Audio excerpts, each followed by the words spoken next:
The father who almost gave up on a quiet Friday morning before Father's Day weekend, Michael sat alone in his car in the parking lot of his workplace.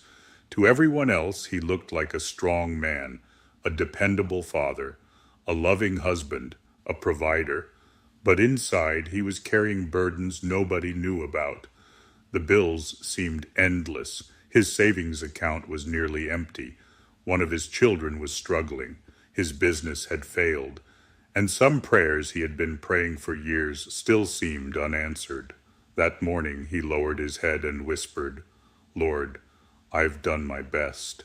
I don't know what else to do."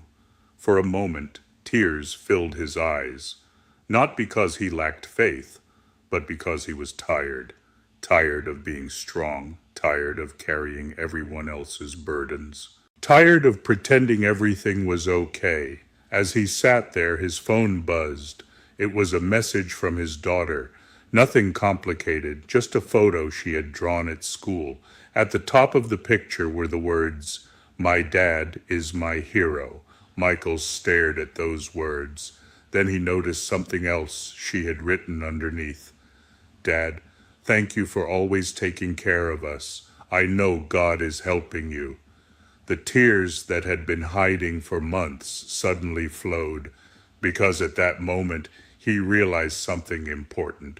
While he had been worrying about what he could not provide, his family had been grateful for what he already was. While he was focused on the doors that had not opened, God had already opened countless others.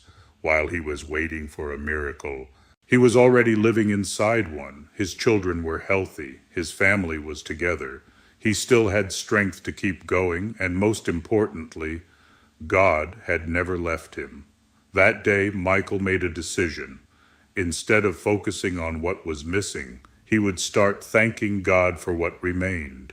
Every morning he thanked God. Every evening he prayed.